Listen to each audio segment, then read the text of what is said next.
Do you want to know how to install a nice toasty heated tile floor? Have nice warm feet? So I'm going to show you exactly how to install all of this. Not as hard as you might think. If you can install tile, you can install a heated floor. I'm going to show you all the ins and outs, everything you need to know. All in this video.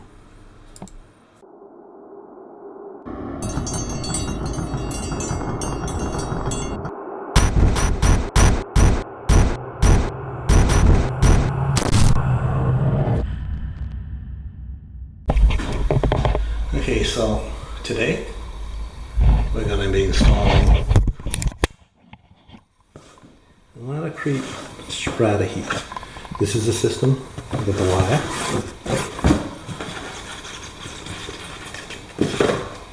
The thermostat with the sensor. This is actually inside the box. I just took it out to show you.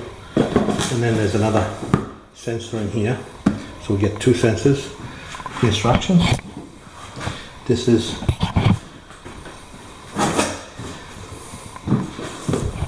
the mat. Comes in 2x4 sheets or a roll of 150. The 2x4 sheets are actually pretty good because they sit nice and flat, no curl, and they're easy to manage. So I'm going to show you exactly how to install all of this. And inside the manual,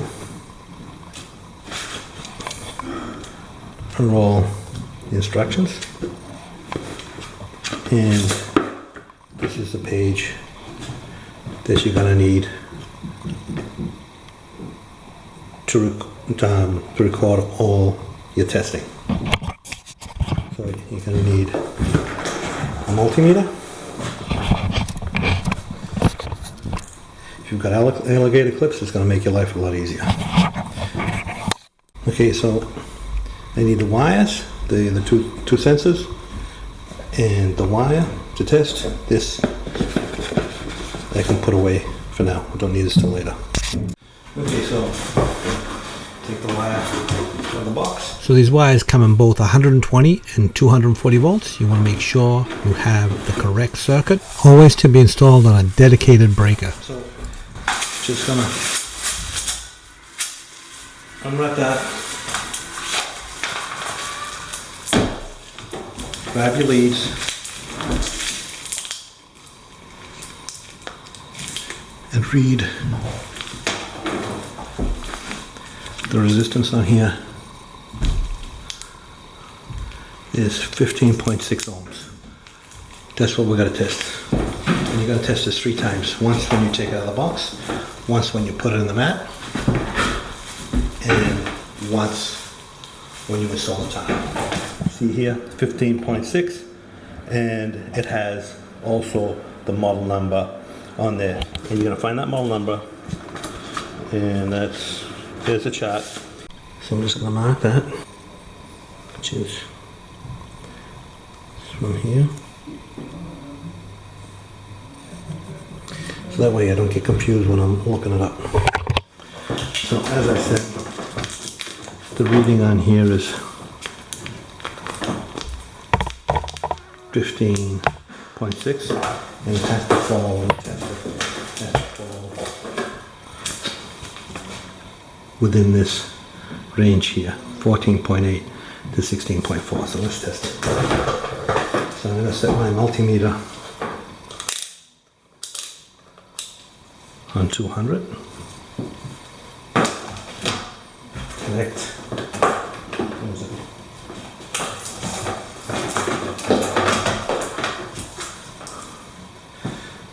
Connect one to one side, one to that side. See what my reading is. 16. And it has to be between 14.8 and 16.4. So I'm within that range, so I'm good. So I'm going to record my readings on this page. On this page, you cut this out and you send it to Laticrete for your warranty. Installation resistance.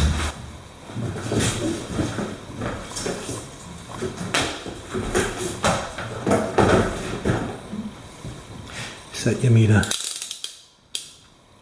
to the alarm. When you touch these two, it's going to beep.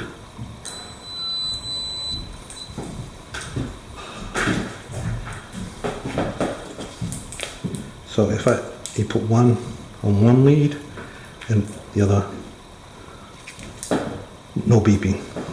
If there was a break, you'd hear this sound. So check the other wire. So it's all good.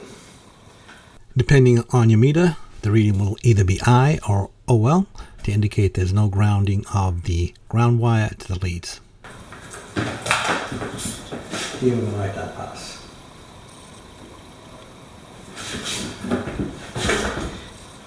So model number, resistance, pass. Okay, so now I'm going to test the sensor.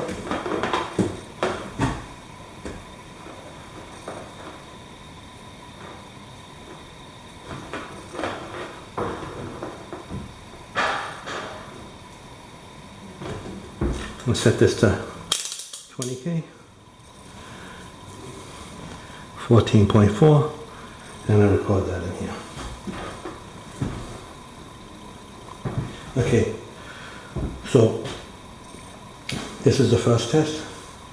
Now I'm going to put down all my mat. I'm going to put in the wall, in the wire. I'm going to test it again, but you don't need to record it. Then once the tile's installed, we'll test it again, and then this is where we record the final numbers. So, I hope you enjoy the video. If this is the first time seeing my videos, my name is Sal Blasey. I'm a tile contractor in the Boston area. Been installing tile for over 35 years, more than 35 years.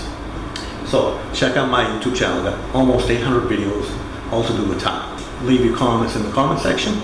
If you can check me out on Patreon, that's great. I'm going to leave a bunch of links in the description, in the cards, and in the end screen for useful things that you might find useful. Most important of all, don't forget to subscribe. Thanks for watching my video. Okay, so we're installing the heat mat on plywood subfloor. This is actually OSB, Atlantic. So you want to use a proper thinset to install the mat on this substrate. So because this is plywood or wood subfloor, we're going to need to use the proper thinset. Laticrete 254 Platinum, which is a very high quality thinset. When you're installing anything to a wood subfloor, you have to use the proper thinset. There's polymer modified thinsets, two of which will work on plywood, one of which will not. So this is an ANSI A118.15 polymer modified mortar, which is the top standard. Below that is the ANSI A118.11, which is EGP, exterior grade plywood. That's what you use. You can also use that on wood subfloor. What you can't use is an ANSI A118.4 thinset. That's a polymer modified mortar, but it is not rated for plywood subfloors. It won't stick to it. So you got to use a good quality A118.11 or A118.15 thinset. Okay, so not only is the correct type of mortar important, it's also important that the floor be clean and free of dust, so that you make sure that the thinset is sticking to the floor and not to the dust. So what I'm going to do is I'm going to vacuum and make sure I get as much dust as I can, and then before I install the membrane, I'm gonna wipe it down with a damp cloth and clean it off that way as well. And that does two things. It gives the plywood a drink, so it doesn't suck the moisture right out of the thinset, and it cleans the floor. Don't forget, for the thinset to adhere properly and to get a good bond, you need to have a clean subfloor. That means you vacuum as well as dampen with a sponge. You don't want the seams of the uncoupling mat lining up with the seams of the plywood underlayment. The right dimension for here, so you want to make sure you leave a space on either side. You don't want to cut it tight to the wall because this is a heating system. It will extend the contractor. When you put these together, we'll try and make these pucks line up. You don't want it like that because then it makes it harder to run the wire. So you want to try and make these line up.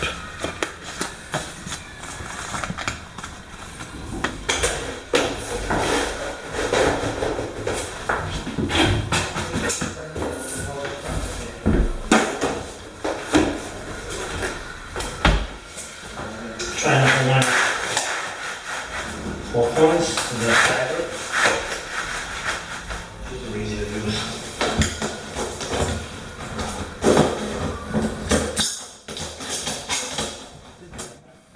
So that I can get the pucks to line up and I can have my gap over here.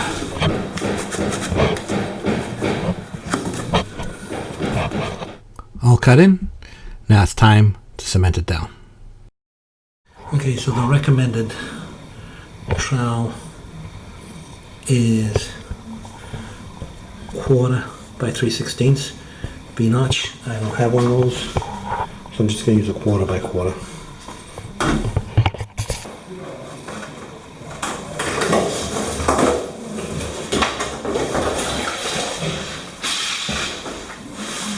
Wipe it down, get the dust off.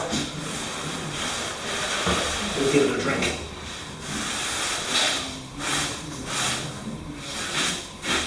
Okay, so this is the 254 Platinum. I got it mixed up just a little bit looser than normal. Now, I'm going to use the back side of the trowel to key it in. I'm going to use the notch side of the trowel. And this one here, because it's a little bit big, I'm going to keep it on a lower angle. Just to reduce the depth a little bit.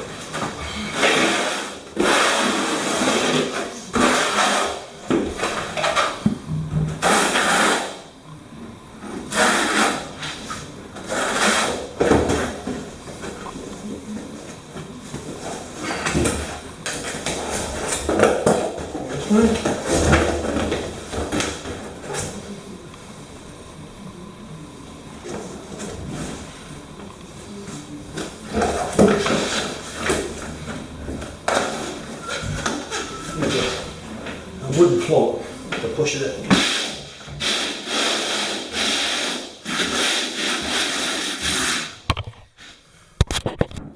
So that's very good transfer. Okay, so as I'm installing this, you got this area all done here, and the wire is going to be inserted into these little pucks or castellations, as they call them.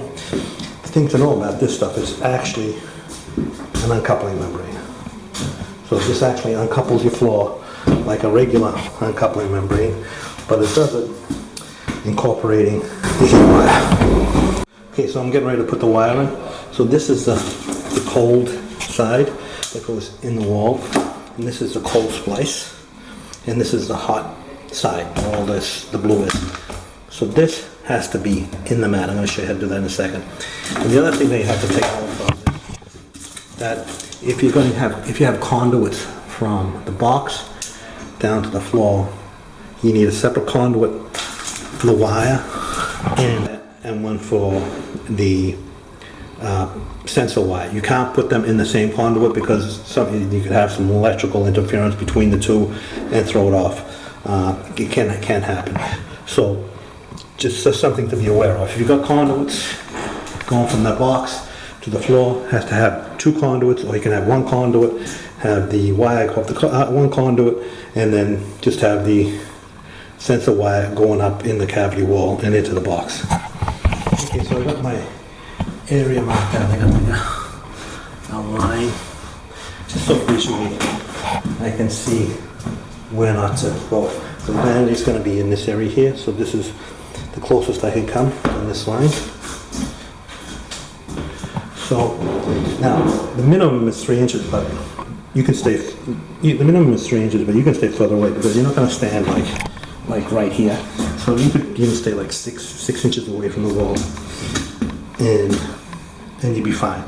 But the minimum is 3 inches all the way around. So I'm gonna put this wire in and take it from there. So because this is thicker than the wire, I'm gonna have to cut that out. So I'm just gonna make a mark here.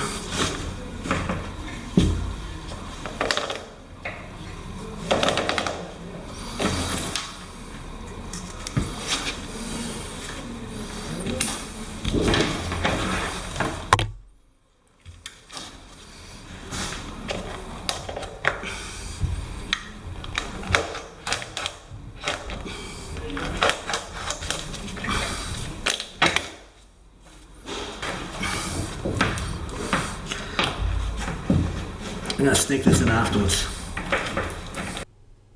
So if you push the wire into the lugs with your fingers are going to get sore after a while.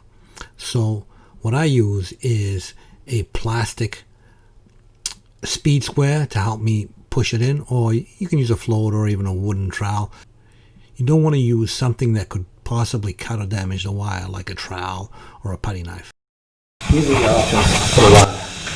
You can do 2 pucks, 3 pucks, 2 pucks, 3 pucks.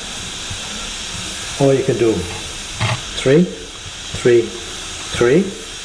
Or you can do 4, 4, 4. Now, you can do a combination if you need to. However, when you put the probe in, if you do a 2-3 combination, 2-3, 2-3, the heat, the sensor has to go in the middle of the 2. That 3 obviously goes in the middle of the 3. So these are the options we have. So this is my option for this one here. 3, 3, 3, 3. Now the length of the run, there is no restriction on the length of the run. So this is over 10 feet. So I can just run a straight. Don't have to put any kinks in the wire. I don't have to make any turns to release tension in the wire. It can be as long as you want.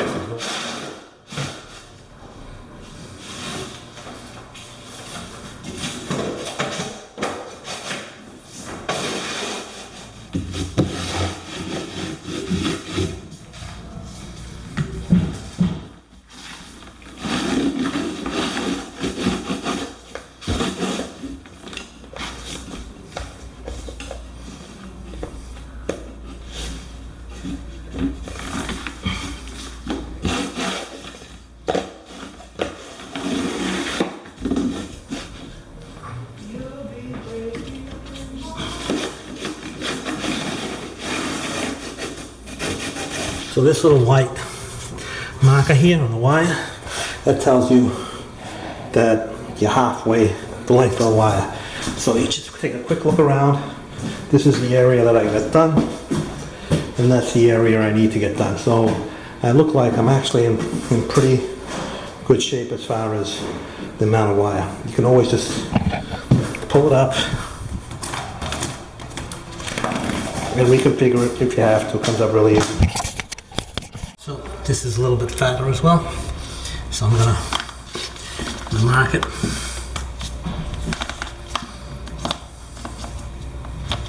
And cut that out.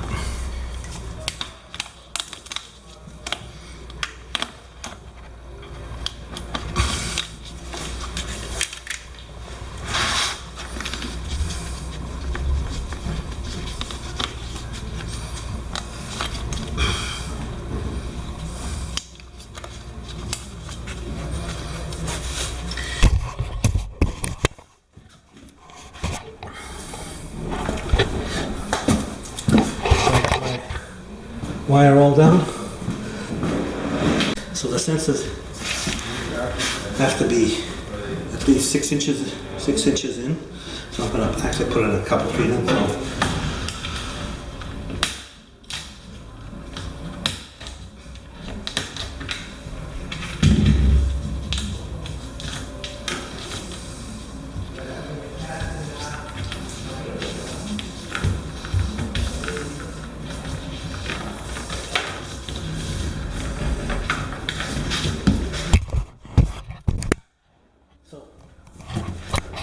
the other one the same way. I probably put it over here. So you're going to test it again the same way as we did the first time, but we are not going to record the numbers. Test it, make sure everything's good, and then move on to the next step. If at any time during the testing you get a bad result, you want to stop your installation and you want to call Laticrete technical service to see what to do next. Okay, so this is another very important. This is another very important point. Regardless of whether you're installing a heated floor or not, when you cut your tile up, now there's no baseboard on here. This is going to be the baseboard right here. There's no baseboard on this on the walls here. I suggest if there is, you take it off. However, so just cut your tile away from the wall, leave a gap, leave room for movement. As long as the baseboard covers the gap, you're good. You don't want to cut it tight. Don't want to cut it tight like that, because then there's no room for expansion and contraction. You want to make sure you leave a gap. If the baseboard is on, the baseboard's already on, then you are going to have to leave a soft joint. So you're going to leave a gap between the baseboard and the tile, and then you're going to silicone that so that the tile can expand and contract, especially true when you have a heated floor. So just take that into account. Also, they have an additive for the mortar. They call it the thermal pack. And this actually reduces heating cycle times, wire transfer heat quicker, shutting down systems sooner, reducing energy costs by 15%. So this thermal pack will reduce your energy costs by 15% and increase the efficiency. So I'm actually not going to use this, and the reason for that is because when you mix this with your mortar, even if it's a white mortar, it's going to turn it black. Use this is if you're using like a Carrara marble or a marble, you always use light colored, you always use white thinset. Carrara marble is translucent. It doesn't mean it's transparent, it just means if you put a light behind the tile and you shine it through, you're going to see the light through the tile. So that the color of the thinset is important when you're doing marble tile. So you don't want to use this if you're doing a marble tile or a natural stone tile. But if you've got like a darker tile and you're using darker grout, this is great. I would recommend the use of this. I'm just not going to use it in this case because of the situation I have. So you're going to install your tile how you normally would, be it a large format tile or a smaller tile. The uncoupling mat works like any other uncoupling mat. The only difference is that it has a wire in it. So just keep that in mind when you're installing your tile. I don't ever use any special trowels. I just use the normal trowels that I have because the wire is below the pucks or the castellations. So you're really not going to damage them. But if you feel more comfortable, you can get a plastic trowel. I, however, just always use my regular trowel.